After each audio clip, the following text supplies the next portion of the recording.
ಹುದ್ದೆ ಸಿಕ್ತಿತ್ತು. ಅದ್ ಯಾಕೆ ಮಿಸ್ ಆತ? ಒಂದು ಹ್ಯಾಂಡ್ ರೈಟಿಂಗ್ ನಿಂದ ಮಿಸ್ ಆತ. ಹಿಂಗ್ರಿ ಮೇಡಮ್ ಅಂದ. ಇರ್ಲಿ ಬಿಡಪ್ಪ, ಜೀವನ ರೂಪಿಸ್ಕೊಂಡಿಯಲ್ಲ, ಅಷ್ಟಕ್ಕ ಚಲೋ ಆತ. ಇನ್ನು ಹಾಳಾಗಿ ಹೋಗೋರು ಎಷ್ಟೋ ಮಂದಿ ಅದಾರ. ಅದರ ಬದ್ಲಿಗೆ ಇದ್ರೊಳಗ ತೃಪ್ತಿ ಪಡ, ಸುಖದಿಂದ ಇರ, ಒಂದ್ ಹಂತದೊಳಗಾರ ಹೋಗಿಲ್ಲ ಅಂತಂದ್ರೆ. ಇನ್ನೊಬ್ಬ ಮಹೇಶ್ ಪಾಟೀಲ್ ಅಂತ ಹೇಳಿ, ಅವ್ರ ಅಪ್ಪನ ಹೆಸರು ನಿಂಗನಗೌಡ ಪಾಟೀಲ್ ಅಂತ ಹೇಳಿ, ಆ ಹುಡುಗ ದುಬೈ ಒಳಗೆ ಕೆಲಸ ಮಾಡ್ತಾನೆ. ಅವ್ರು ಅವಂಗೀಗ 1 ಲಕ್ಷ ರೂಪಾಯಿ ಪಗಾರ ಐತಂತ. ಅವ್ನು ಒಂದ್ ಸ್ವಲ್ಪ ಇಂಗ್ಲಿಷ್ ಇಂಪ್ರೂವ್ ಆಗಾಕ ನಾನು ಏನ್ 5ನೇತಕ್ಕೆ ಏನ್ ಬಲೆ ಬಾರ್ ಇಂಗ್ಲಿಷ್ ಏನ್ ಕಲಿಸ್ತೇವೆ ನಾವು, ABCD ಇವ ಯಾನ ಯಾಟದ. ಆದ್ರೂ ಸಹಿತ ಆ ಒಂದು ಇಂಗ್ಲಿಷ್ನ ಅವಂಗ ದುಬೈ ಒಳಗ ಯೂಸ್ ಆಗೈತಿ. ಅವ್ ಮುಂದೆ ಮತ್ತೆ ಎಜುಕೇಶನ್ ಮಾಡ್ಕೊಂಡಾನ. ನಾವೇನ ಒಂದ್ ಸ್ಟೆಪ್ ಹಾಕಿದ್ದಷ್ಟ. ಅವ್ರಪ್ಪ ಫೋನ್ ಮಾಡಿದ್ರು, ಏನಂತ, ಇಲ್ಲ 1 ಲಕ್ಷ ರೂಪಾಯಿ ಪಗಾರ ತಗೊಂತಾನ, ಆ ಪಗಾರಕ್ಕೆ ನೀವು ಭಾಗಿದಾರ ಅದೀರಿ, ಅವ್ನ ಮದ್ವಿಗೆ ಬಂದ್ ಹರಿಸಿ ಹಿಂಗ್ ಹೋಗ್ರಿ ಅಂತಂದ ಅವರು ಫೋನ್ ಹಚ್ಚಿದ್ರು.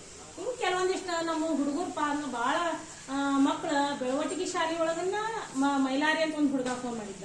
ಹಿಂಗ ಕೆಲವೊಂದಿ ಅಂದ್ರೆ ನಮ್ಮ ಶಿಕ್ಷಕ ಬಳಗ ವೃತ್ತಿ ಅಂತ ಹೆಂಗಪ್ಪ ಅಂತಂದ್ರ ಎಲ್ಲೆಲ್ಲಿ ನಮ್ ವೃತ್ತಿ ನಾವ್ ಮಾಡ್ಕೊಂತ ಹೋಗಿರ್ತೇವಿ. ನಾವು ಆ ಮಕ್ಕಳ ಫೇಸ್ ನೆನ್ಪಿಟ್ಟಿರ್ತೇವ ಇಲ್ಲ ಒಟ್ಟು ಗೊತ್ತಿಲ್ಲ. ನಮ್ ಫೇಸ್ ಮಾತ್ರ ಅವ್ರು ಏನ್ ಮಾಡಿರ್ತಾರಪ್ಪ ಅಂದ್ರೆ ನೆನ್ಪಿಟ್ರ. ನೀವು ಸಣ್ಣವ್ರು ಇರ್ತೀರಿ, ಮುಂದ್ ದೊಡ್ಡವ್ರ ಅದ, ನಿಮ್ ಫೇಸ್ ಏನಾಗಿರ್ತೋ ಸ್ವಲ್ಪ ಬದಲಾವಣೆ ಆಗಿರ್ತಾವ. ಹಂಗ ಇದು ಶಿಕ್ಷಕ ವೃತ್ತಿ ಅಂದ್ರೆ ಏನಪ್ಪಾ ಅಂತಂದ್ರೆ ಒಂದು ಸೇವೆ ಇದ್ದಂಗ. ನಮ್ ಸೇವೆ ಮಾಡ್ತಾ ಇರ್ತೀವಿ, ಅದನ್ನ ಗುರ್ತಿಸ್ತಾರ ಕೆಲವೊಬ್ರು ಗುರ್ತಿಸೋದಿಲ್ಲ. ನಮ್ಮ ವೃತ್ತಿಯನ್ನ ನಾವು ಮಾಡ್ತಾ ಮಾಡ್ತಾ ಹಿಂಗ ಹೋಗ್ತೇವಿ. ನಮ್ಗ ಇನ್ನೂ ಏನ್ ಹೇಳ್ಬೇಕು, ಇದ್ರೊಳಗೆ ಎಲ್ಲರ ಒಂದು ಸಹಭಾಗಿತ್ವ ಐತಿ. ನಮ್ಮ ಜೀವನದೊಳಗ ಏನೋ ಒಂದು ನಂದ ನಾನ ಗುರು ಅಂತಲ್ಲ, ಯಾವುದೇ ಗುರು ಏನೇ ಹೇಳಿ ಸ್ವಲ್ಪ ಬದಲಾವಣೆ ಮಾಡ್ಕೊಡ್ರಿ. ಆ ಬದಲಾವಣೆ ಈಗ ನಿಮ್ ಸಣ್ಣ ಮಕ್ಳು ಯಾಕೆ ಬದಲಾವಣೆ ಮಾಡ್ಕೋಬೇಕಂತ ನೀವು ಪ್ರಶ್ನೆ ಮಾಡ್ತೀರಿ. ಅದು ಮುಂದೆ ದೊಡ್ಡವರಾದಾಗ ಏನಕ್ಕೈತಿ, ಆ ಬದಲಾವಣೆ ಮಾಡ್ಕೊಂಡಿದ್ರೆ ನಾನು ಇನ್ನೂ ಅನುಕೂಲ ಆಕಿತ್ತು, ಈ ರೀತಿ ಆಕಿತ್ತು, ನನ್ಗೆ ಹಿಂಗ್ ಹೇಳಿದ್ರು ಅಂತ ಅವಾಗ ನಿಮ್ಗ ರಿಕಾಲ್ ಆಕತಿ. ಅದ ಟೈಮ್ ಇತ್ತು ಅಂದ್ರ ನಿಮ್ಗೆ ಅದರಿಂದ ಇನ್ನೂ ಬದಲಾವಣೆ ಮಾಡ್ಕೊಳಕ ಅವಕಾಶಗಳಿದ್ರು ಚಲೋ. ಅದು ಮಿಕ್ಕಿ ಹೋಗಿತ್ತಂತಂದ್ರ ಅಯ್ಯೋ ಪಾಪ ಅನ್ಕೋತ್ ಕುಂದ್ರದಕ್ಕೆ. ಅದಕ್ಕ ನಿಮ್ಮ ತೋಟಿ ಒಳಗಿರುವಾಗ್ಲೇ ಏನ್ ಮಾಡ್ರಿ, ಏನು ಓದಂದರಿಗೆ ಓದ್ರಿ, ಬರಿ ಅಂದರಿಗೆ ಬರೀರಿ, ಸುಮ್ನ ಕುಂದರಿ ಅಂದರಿಗೆ ಸಾಧ್ಯವ ಸುಮ್ನ ಕುಂದರಿ, ಶಿಸ್ತಲೇ ಇರ್ರಿ ಅಂದಾಗ ಶಿಸ್ತಲೇ ಇರ್ರಿ. ಏನ್ ಹೇಳ್ತಾರಲ್ಲ, ಡೂ ನಾಟ್ ಡೂ. ಅವ್ರು ಡೂ ಇದನ್ನ ಮಾಡೋವನ್ನ ಮಾಡ್ಲೇಬೇಕು, ನಾಟ್ ಡೂ ಇದ್ರೆ ನಾಟ್ ಡೂ, ಅದನ್ನ ಮಾಡ್ಲೇಬಾರ್ದು. ಆ ರೀತಿ ಒಂದು ಜೀವನ ಶೈಲಿಯನ್ನ ರೂಢ ಮಾಡ್ಕೊಡ್ರಿ. ನೀವು ಉನ್ನತ ಹಂತಕ್ಕೆ ಹೋಗ್ರಿ. ನಮ್ಮನ್ನ ನೀವು ಉನ್ನತ ಹಂತದ ಮೊದ್ಲೇ ನಮ್ಮ ಕೊಂಗಿ ಸರ್ ಬರೀಲಿಕ್ಕೆ ಹೇಳಿದಾಗ ನಿಮ್ ಜೀವನದ ಉದ್ದೇಶ ಅಂತಂದ್ರ ನಾನು ಮಾಡದ ಸಾಧನೆಯನ್ನ ನನ್ನ ಮಕ್ಕಳು ಮಾಡ್ಲಿ ಅಂತಂದ್ರೆ ನಾವು ಒಂದು ಕೊಟೇಶನ್ ಬರ್ದಿದ್ದೆ. ಆ ಕೊಟೇಶನ್ ಬಹಳ ಇಷ್ಟ ಆಗ್ಬಿಟ್ಟಿತ್ತು ಅವ್ರಿಗೆ. ಅಂದ್ರೆ ನಾನು ಸಾಧನೆಯನ್ನ ನಮ್ದೇನೋ ಕನ್ನಡ ಶಾಲೆ ಮಾಸ್ತರ ಹೌದನಲ್ಲ, ಇದೊಂದೇನ್ ದೊಡ್ಡ ಸಾಧನೆ ಅಲ್ಲ. ಇನ್ನೂ ದೊಡ್ಡ ದೊಡ್ಡ ಹುದ್ದೆಗಳದಾವ್, ಸಾಕಷ್ಟು ದೊಡ್ಡ ಹುದ್ದೆಗಳದಾವ್. ಆ ದೊಡ್ಡ ಹುದ್ದೆಗಳನ್ನ ನಾವು ಅಲಂಕರಿಸಕ್ಕಾಗಿಲ್ಲ ಅಂದಾಗ ಯಾರು ಅಲಂಕರಿಸ್ಲಿ?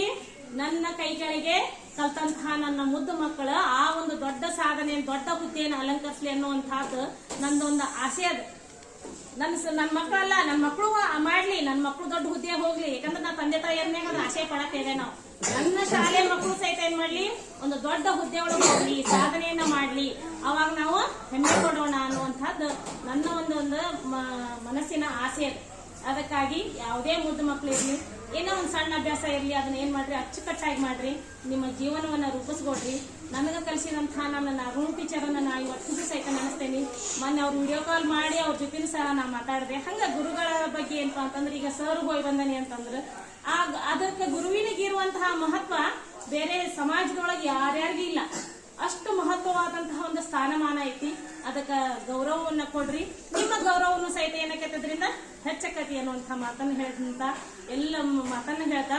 ಎಲ್ಲ ನನ್ನ ಇಲ್ಲಿ ಅಭಿನಂದನೆಯನ್ನ ಸಲ್ಲಿಸಿ, ನನಗೊಂದು ಎಲ್ಲಾ ಹಿರಿಯರದಾರ ಆದ್ರೂ ಸಹಿತ ನನ್ನ ಒಂದು ಸಣ್ಣ ನಾವು ಏನೋ ಮಾಡಿದ್ರು ದುಡ್ಡು ಸುತ್ಕೊಂತಾರ ಸರ್. ಅದ್ರೊಳಗೆ ನಾವು ಇನ್ನೂ ಅವರಿಂದ ಕಲಿಯುವಂತಹ ವಿಷಯಗಳು ಬಹಳಷ್ಟು ಅದಾವ. ಎಲ್ಲ ಒಂದು ಕಲಿತಾನು ಹೋಗ್ತಾ ಹೋಗೋಣಂತ ಈ ಒಂದು ಸೇವಾವಧಿ ಒಳಗ ಈ ಶಿವನಾಪುರ ಶಾಲೆಗೆ ನಾ ಬಂದು ಈ ಹಿರಿಯರ ಕಡೆಯಿಂದ ನಾ ಈ ಸನ್ಮಾನ ತಗೊಂಡು ಇವರಲ್ಲಿರುವಂತಹ ಒಳ್ಳೆಯ ಅಂಶಗಳನ್ನ ನಾ ಇನ್ನೂ ಅಳವಡಿಸ್ಕೊಳಕತ್ತೇನಿ, ಕಾಪಿ ಮಾಡಕತ್ತೇನಿ. ಬಟ್ ಅವ್ರಿಗೆ ಗೊತ್ತಾಗ್ತಾ ಇಲ್ಲದು.